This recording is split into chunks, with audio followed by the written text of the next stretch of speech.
Okay, I have started the recording. So last time y'all achieved your short what is it called? Short ambition as a party by completing the Shrine of Tall quest, I think it was. Well, So the goal was just completing a job, so. right, Well, but y'all as a party also completed your short-term ambition. yeah, no, that was our short-term goal, was just complete any job. Oh, So, okay, great. So y'all can go ahead and talk while I've got the recording on, so it's up in recording, so y'all can talk about what y'all want to maybe say is your next one. uh, I mean, if we want to continue on this trend, do we want to, like, get more money by completing the bigger job that Anders asked for or talked about? Um, So just a reminder, things that are kind of on the table right now. Y'all have a standing job to do what you can to try and hunt down the source of the goblins and wipe them out. You have a standing job to get, if you decide to all agree to get Anders to the Shrine of Tall. You have whatever, and then you have like other things you could agree to, like if y'all want to try and make like a certain amount of money, or visit a certain place or town or city or whatever. I say we get Anders to the Shrine of Tall. What do you guys say? Yeah. no, screw that old man. Hey, man, that old man will help me with my personal goal. Well, I mean, seeing as he showers you guys with money, I mean, Yeah, I would say he that's helps cool. all of you with your personal goals. It gets Verve back to the shrine. She already went back. I already went back by myself. Gets her back to a third time. Because Verve is smart. And Ver figured out so much information she can totally understand from that visit, didn't she? Yeah. Yeah. let's go. Verve was like, I thought it was Elven. Well, I saw a tree and I was like, wait. And then it became Almost as horns. if not and then elves like, aren't the only gods of trees and wild things. well, there was something else Sotek said that was like, wait a second here. This is. Well, you did I learn some can't interesting remember what info. it was. Yeah, All right. No, we're about to be confronted by what you learned, basically. True that. Woman with a beast head. I'm interested in the Shrine of Tal just because it works towards our long-term goal of figuring out what exactly is going on in the Hager crypts. Yeah. Okay, so Okay, get y'all cool with that? Anders to the Shrine of Tall. Yep. Cool. Also, my personal short-term ambition was to learn about the Hager crypts. When with that thing is being done or no? I would say, let's. Can you read? Yeah. Okay, so for that, I would I'm a recommend. dwarf. Of course I can read. I would recommend either acquiring a book from Anders about the Hager Cribs that he'll let you borrow, or like making friends with someone who's like really, really knowledgeable about the area. Which there are more of those people than y'all think there are. It's not just Anders. All I right. was about to say, well, Andrews also seems to fit that bill as well. Also. Yeah. Oh, yes, he does. All right. So No. last time we ended off with y'all went to Anders, turned in the quest. The elf ran off to the Hager Cribs by herself. Luckily, didn't get attacked. Barely managed to avoid a bear who didn't seem super interested in her, thankfully. And you all made it back to camp and literally pretty much just found one another when a large angry mob of peasants, led by a very strange woman, has appeared outside, and they are definitely hardcore mob ready to go. They're carrying torches, they've got pitchforks, they're definitely the lowest tier class of people that live. They're probably the natives of Hagerdorf. They've hit the angry mob supply store. Yeah, they have, and they stocked up hard. And of course, if anyone needs a reminder of the description, the woman leading them is very scantily clad. She functionally wears the set of long robes, but they do reveal a lot of skin, and it is it definitely would have any Sigmarite clutching at their pearls. But the most notable feature is that shrouding her face by the shadow it casts is a large helm of sorts that seems to have been crafted from a large deer skull with a big old pair of branching antlers.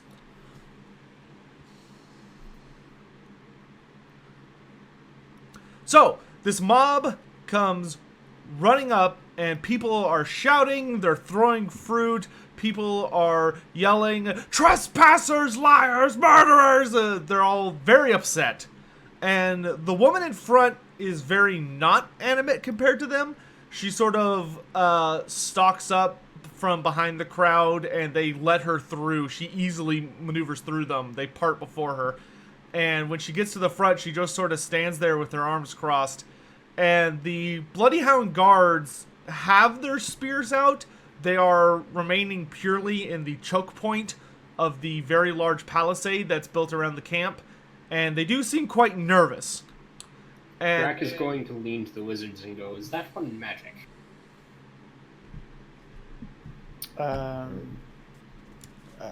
Second sight, is our second sight seeing anything?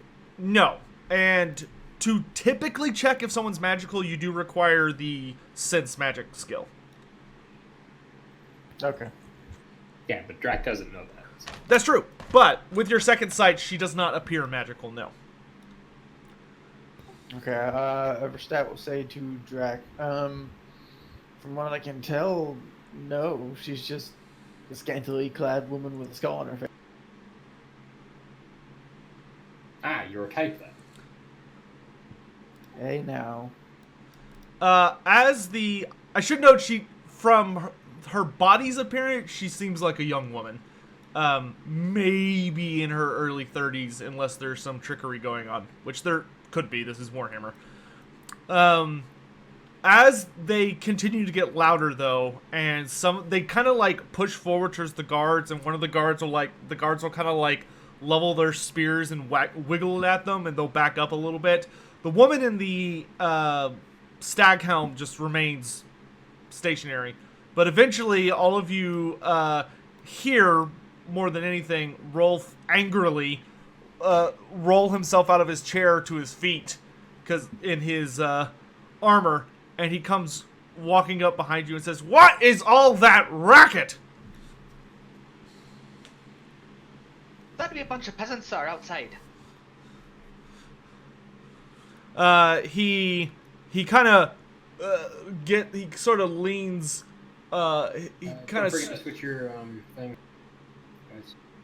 Oh yeah. He stretches his neck, peering, and he said, and his eyes narrow, and he turns and says, "All right, let me go get Otto so we can make sure this gets resolved before they start throwing worse than fruit." And he turns and marches off towards the tower. Are like the handgunners and everyone else stopping their work or their training and stuff to go defend, or is it just those guards right there? You notice a lot of people, everyone has stopped what they're doing. A lot of people are sort of looking around. People who seem to be officer ranks, you notice that they are definitely paying attention and seem to be snapping fingers to get people to like immediately wrap up their gambling games or put down their food and stuff, and people are starting to get their weapons ready. All right, in gunners, new target for firing ruckus. That away. You can't miss. Fire into a crowd. Yep. We'll get your accuracy, your accuracy average up somehow. That being said, there are some close calls as fruit and rocks now start coming hurtling over the walls. A few of you have some very, very narrow incidents. Wrist, if you'd like, you can try and catch a fruit. Feel free to roll a dexterity check. Or an agility check would probably be more appropriate. Great. You catch a grotesquely rotten tomato. It is basically black sludge that was once probably good food. All right, good. Is there anyone on those platforms on either side of the gate? No. I go up on that one, wielding the fruit. All right, you climb up and you see many angry-looking. They definitely look like they are salt of the earth folk. Many of them are covered with dirt or just kind of rather unclean. They don't seem like. They do seem kind of gaunt on average, but not super unhealthily so. But the woman leading them looks like she literally just walked out of some pristine temple somewhere. She very much stands out. And they're all shouting about some murder. Well, many of them are shouting heretics, murderers. Some of them are shouting sorcerers, burn the witch. It sounds kind of like a lot of white noise because there are so many people shouting. But you definitely catch a lot of dangerous hints. And from your perspective, you notice the men in the gate do seem extremely not interested in fighting these people, and they also look very nervous, and many of them are looking at the woman.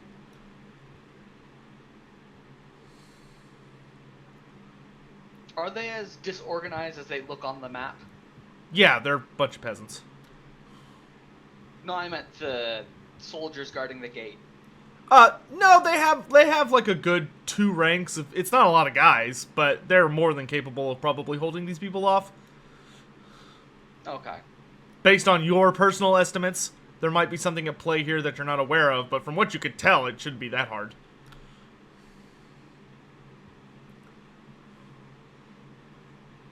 I don't think I'd want to bother shouting above the din. Alright, after, as you said you climb up on the palisade where you can see them, right? Yes.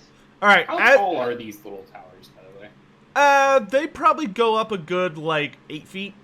Is where the platform would plop you off. So, jump offable. If Not not advisable, but doable, yes. In an emergency, you could probably jump off, and hopefully you're good at landing. And you wouldn't want to weigh too much. I'm not going to do that, but I'm going to step up behind the wall to if they need the spear wall. They need reinforcements. All right, wrist. I will leave jumping off walls to cold. You do notice that the woman with the deer skull on her head, it's very eerie because the way her helm's been designed, it very cleverly gets it to where the eyes are over roughly where hers would be. So when she does look up at you, it is a very unsettling feeling being stared at by a giant skull. But she does note your existence. And a couple of random things get thrown your way, but the people who seem to be throwing things don't really focus them on you. It seems the few people that do see you are not terribly interested in the halfling. But you do notice a number of the soldiers do have welts from being pelted now. Wrist will wave at anyone who looks in his direction. You don't get any waves back. What a terrible friends. crowd. No friends for you. Alright, after about 2 minutes of this, you hear Rolf coming back through the camp, and he's shouting and shoving people out of the way. And some people turn to almost quip at him, but the moment everyone realizes that Silverhand has actually come out of his tower, everyone immediately starts moving into places. You see handgunners getting up on the walls. You have people shoving to get into formation or saluting or getting into some kind of battle stance. It seems more because Otto has bothered to come out rather than any particular threat. But you do notice the tension in the camp goes notably up as the Wizard Lord comes approaching.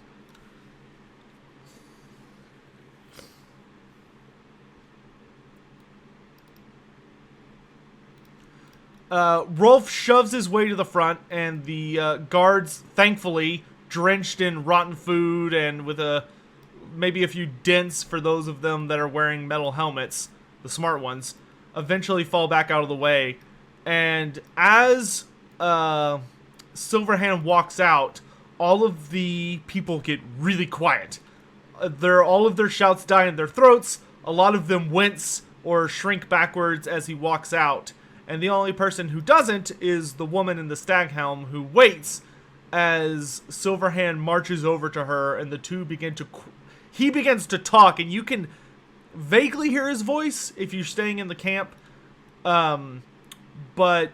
Drax following Silverhand because he did swear to protect him, so he's honoring the oath. As you start to walk out the camp, Rolf will put a hand on your shoulder and just shake his head. Okay. And you, for those of you with good hearing, you can hear Otto talking softly, but you cannot hear anything the woman is saying. Like, you can't even hear a hint of someone speaking on the wind when Otto is being silent. Though occasionally you do see him nodding his head or shaking his head or and you notice that he seems to be wiggling the fingers on his metallic arm constantly. Like, he always is waving from his pinky to his forefinger back and forth, almost like a nervous tick. Is it possible to read lips? Yes. That is a talent, I think. Yeah, it is. Okay. That being said, you cannot see the woman's face. Lip reading is in fact a talent.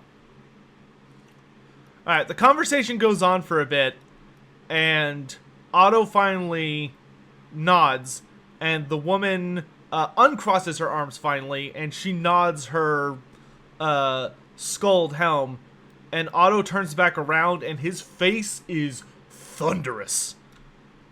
It is almost as furrowed as anything any of you have ever seen. And he stomps his way back into the camp, and Dwarf, he seems to be moving towards between you and Rolf, and he almost seems like he's just going to try and plow through the both of you, but at the last second he kind of veers for Rolf a little bit more, and Rolf very carefully and with seeming practice definitely swoops out of the way as Otto passes, and he glares at... first he glares at Vertstat, then he glares at Verve, and then he turns to the dwarf and he says, find all of your little friends, he says this to you, Drac, because you're the closest, Okay. and come to my tower now. Drac will nod, grab go up, get the halfling, and then call the and walk towards the tower. Wrist, before you start to get off the platform, you find your gaze drawn to the woman in the stag helm who's looking up at you, and she raises up one of her hands and gives you a faint little wave. Wrist will drop the rotten fruit over the edge, wave back with a grin, and say, "Glad to see that's all worked out then." And that he will climb down and head to Otto. Alright, the four of you walk into Otto's tower, and as you do so, following fairly quickly after him, the room is... Wait, where'd the halfling go? Wrist, where'd you go? I don't know. He's with us. Yeah, he's right there. He's right next to me. Oh, that was weird. He was, like, way off the bottom of the screen. Anyway. As you walk in, the room, like, there's, like, almost a miniature gust going around. Like, there is a notable swirl of air. And, like, pages are flipping around in books. A couple of pages are scattering off the table.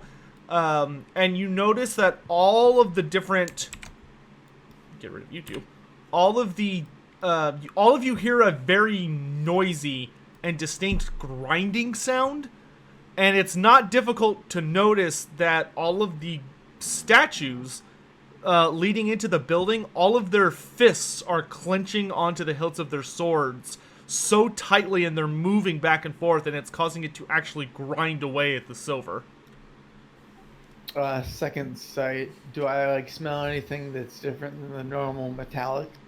Yeah, it smells about 30 billion times more acrid in here. Like it is a very unpleasant sensation being in here. Verstat starts to cough.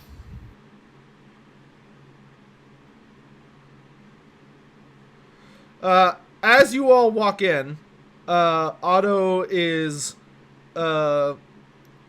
sitting at his desk, drumming his metallic hand across his table, and staring down at his desk. And there just seems to be a lot of hostility and tension hanging in the air. And he looks up as the four of you enter and gestures and waves you to come over. Drac walks over calmly. Verbally hesitant, but we'll walk over probably last. Verstat will have some tears in his eyes, basically from like acridness and smoke. But he will walk over as well. All right. Pleasure to be in your presence again, sir. He will glare at you, and he says he will stand up, slamming his fist on his table, and he says, "Where did you forego?" We followed a job for Anders up the mountain, one of the nearby mountains, to a cave that the goblins had sealed off. And what did you do in this cave? A troll. Was it a strange cave? I will pull out one of the glowing mushrooms. These are growing in it. Does that count as strange? He scowls down at you and says, and he puts his normal hand up to his temple and rubs and says, "Sigmar preserved me from the idiocy of halflings. Those are regular cave shrooms." Had I'm a a city shrine. boy. I don't know what a cave shroom is. It had the shrine of Tall that Anders had been looking for it. Other than that, nothing. Other than that, it was just a troll's den. To be fair, Lord Silverhand, would Anders seek out an ordinary cave? He scowls and says, "Ordinary? Usually. Old? Fine. Okay, then allow me to ask this in a... Let's just cut straight to the point then." And he looks at Drac and Rist and says, "You two may have a seat." Drac sits. Wrist sits down and notices a lack of chairs for the two wizards and will smile. Silverhand returns both of his hands to the table in front of him and sighs, looking down at it, and looks up and says, "You two don't seem to have the best..." I'll ask one last question before I make assumptions. Did you do anything in this cave that might have had a reaction? Anything? All I did was cut the head off the troll and make sure it was dead. Fine, I don't care about the troll. There was a bloody big pile of bones that I looked at and thought that'd be daft to climb over. So we took some mushrooms and I walked off. I touched the shrine. He just sort of, like, waits expectantly. There was a vision. He sits back and says, "No." And then he thinks for a minute. He says, "Give me your badges, the two of you." To whom is he talking? The wizards. Both of us, yeah. I hand him my badge. I will hand him my... He will slam them both on the desk, and he takes out some strange-looking devices that he kind of slips them into, and he puts his... you notice they have like a series of lenses that lead up to a spot where he can rest his eyes. And he puts on his mask and starts looking through these lenses. And as he does it, he glares up at the two of you with his eyes swiftly changing from hues of silver to brass and then gold and then lead and then just all over the place, much more rapidly than you've seen before. And he says, Do either of you realize how dangerous magic is? I mean, really, do you understand? I have a grasp on the concept. Yes, I've withstood not casting any of my more dangerous spells locked in my grimoire. I will nod. He moves one device aside, pulls over another one, and goes back to examining them, and says, "And yet, the two of you, from what I can tell, seem very frivolous with how often you seem to reach into the winds of magic without taking into account consequences." To what are you referring? He looks at the badges both again, and he frowns. And then he, Because I have not used any magic since I had that bad. he nods slowly and says, "No, you haven't." And he takes them both and sets them back on the table and says, "But the moment you picked up these badges, let's say they acquired a taste for your particular mark on the winds of magic. You could think of it as a tracker, like a bloodhound, but only able to sniff on the winds themselves." Lord Otto, if I may, what exactly are we being accused of? He sits down and he sighs and says, "Oh, it's no accusation. I can tell you quite confidently that both of you seem to have at some point altered the creation of something. Because I have an angry army of peasants out there led by Frida, let me repeat that again, who has come out here because a monster was born and killed its own mother last night."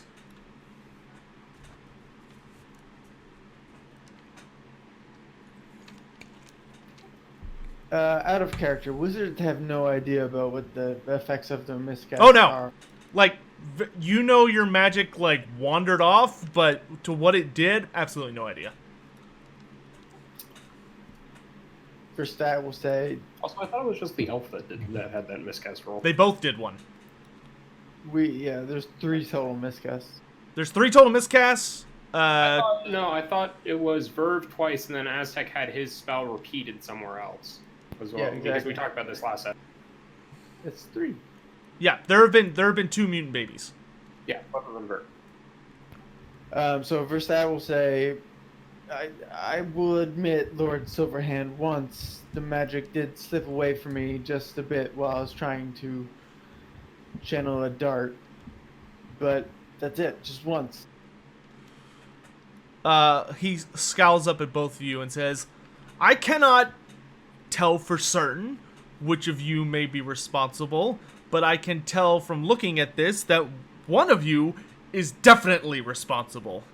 So, I think it's only fair that you will get to go deal with it."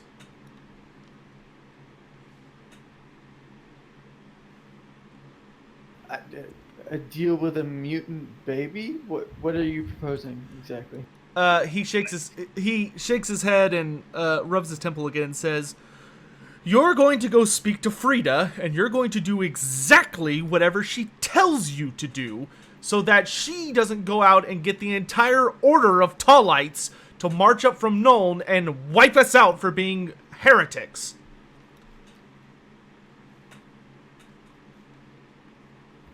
First, I will reluctantly nod. Verve will do nothing. Understood.